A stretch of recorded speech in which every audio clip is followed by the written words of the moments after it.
Ayo, Tux. The Wild West Detective here. It has certainly been a while. 2 whole years to be exact. I apologize for my absence.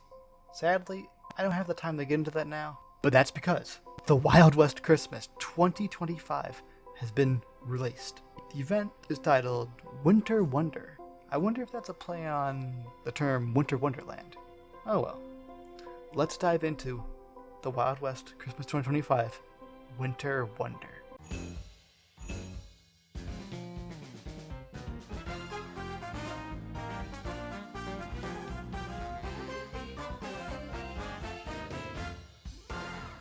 Okay, so to begin, it seems that Santa has, well, crashed. The reason, you may be asking? A quote-unquote ghastly dark tower caught him by surprise and he swerved and hit a mountain instead. I wonder what he could mean by that tower. He also says that presents are scattered everywhere. And, of course, as Santa has done for the past 2 years, he needs us to do his dirty work and find the presents. But not just any presents. He requires these special glowing presents to be delivered. He tells us to start in a snowy area. Hey, would you look at that? Alright, once you've collected yourself a nice shiny present, there's 2 things you could do with it. You could A, give it to a player and receive this brand new festive Sharps rifle. This rifle was added alongside a brand new Sharps remodel as well. Or you could B, give it to one of 3 elves spread around the workshop in a brand new area, Yuletide Village. This humble little elf village features an icy lake, a post office where Santa gets his letters, a sled workshop, and a festive saloon which serves hot chocolate. Those last 3 buildings are pretty interesting actually, because they look somewhat similar to previously removed buildings from Bronze City. The real question though, is how they got there. Gifting Edgar a present will award you with an awesome new snow barricade, good for festive snowball fights and just being overall goofy. Next on our list is Jalgruff. Funny name actually. Gifting him will award you with an igloo placeable. It's kind of like a tent, but extremely protective. Finally, there's Shane.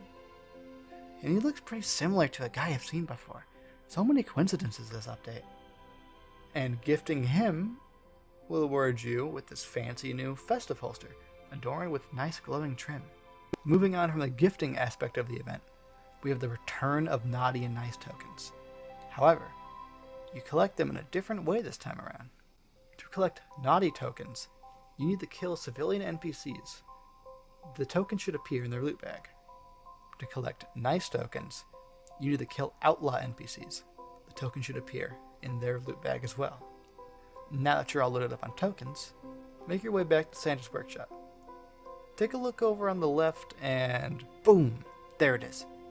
You've got Santa's confiscated goods right there. For the Nice tokens, over here you can redeem the reindeer horse for 30, Santa's suit with an updated Santa hat for 20, a red nutcracker hat for 10, and a pair of frozen shades for 10. For the Naughty tokens, you can redeem a blue nutcracker hat for 10, the frozen holster for 10, the frozen axe for 15, and as many candy canes as you want for 5 tokens apiece. With the token stuff out of the way, we've got the return of the Snowball, featuring a hefty buff, going from 15 body damage and 30 headshot damage to 25 body damage and 50 headshot damage. We must be filling these things with rocks at this point. Man, it just must hurt. And we've also got the sled, which has received a more gilded remodel. In the middle of the map, we've got the return of Krampus's cape.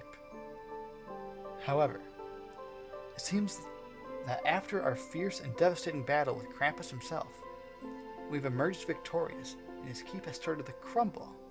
There's not much going on here, but if we climb up this fallen tower and climb through his window, we can see that he has left this scroll and a pair of sunshades. There's also a brand new gun added this update. Located in the sidearms tree at level 35, we now have the Sidewinder revolver. This revolver does 26 to the body and 56 to the head. The reload and fire rate is insanely fast, and it also has fairly decent accuracy. You can also input the code 300M into the brand new codes menu that received the Merwin Snubnose, a reskin of the Merwin revolver. That's about it for all the content in this update. However, there are a few more things I'd like to go over. First, the entire map is once again covered in snow. However, since the lobotomization of the steamboat happened in the progression update, this means that there is significantly more ice than before. Second, capybaras are getting into the full jolly spirit themselves and are wearing Santa hats. How jolly. And third, all 3 trains have received a paint job to be super festive. I really love this. It's a personal favorite of mine. Thank you so much for watching. Making this video was a lot of fun, and this event itself was a lot of fun. But anyways, could this be a fluke or something more? Keep on searching, detectives. And remember, there's always something to uncover in the Wild West.